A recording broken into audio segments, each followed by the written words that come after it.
Caritas in Action. Kamusta po? Lalo na ang kapatid nyo naman, si Eric, siya ho'y nagdadialysis. Ano ang kalagayan niya? Andun siya ngayon sa dialysis center. Ngayong oras na Opo, sa Prime Care. Prime Care Dialysis Center kami. Kayo po ba nag-aasikaso sa kapatid nyo? Lahat. Kasi yung asawa niya, sir, nangangamuhan dyan sa, ano ba yan, sa Katipunan, yung may subdivision dyan. Namamasukan siya doon. Opo. Ay di kapag ho siya nagpapadialysis, sinasamahan niyo ho talaga? O sa kaya ngayon, kayang-kaya niya pa. Kaya na niya. Noon, nung una. Kasi alalayan mo pa talaga. Pero ngayon, okay na siya. Tawa po ng Diyos. Kasi 51, kumbaga kalakasan pa naman, kaya lang naapektuhan nga po nitong pagkakasakit. So maliban po sa inyo, yung iba niyo pong kapatid nakaalalay din po ba?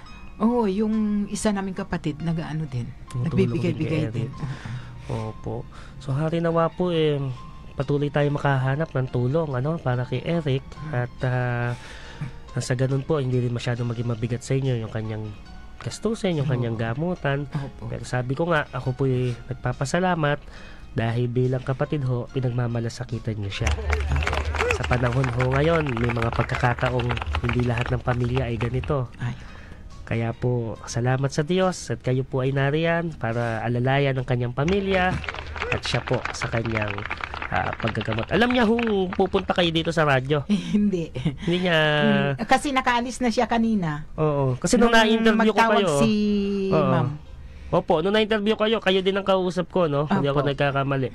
So, hindi nasa din siya noon? Nasa dialysis din siya noon. Ay, opo. So, sige po, ipagkakaloob ko po sa inyo ngayong araw na ito, yung ilan na naging tugon ng ating mga kapanalig sa inyo pong naging panawagan nung tayo ay nagkausap. So, ito po ay mga gamot pangangailangan niya para sa panggamot na nagkakahalaga po ng 3,965.25 centavo. So ito po ay makukuha na niya sa isang kilalang drugstore diyan lang po sa tabi namin. Okay. So may iuwi niyo na po para kay Kuya Eric. Ano po ang mensahe ninyo para sa lahat ng mga tumugon sa inyo pong naging panawagan? Kaya mga 2 weeks ago, Nanay Lins, ano po mensahe niyo? Ako nagpapasalamat sa lahat na tumulong at sumagot sa kunting gastusin namin sa naiiyak. Wala pong problema. Naintindihan po namin kayo. Sa ospital ng aking kapatid makakatulong at saka mabawas sa aking sasaluhin na problema. Sana marami pa kayong blessing na matanggap para makatulong pa kayo sa lahat na nangangailangan. Salamat po.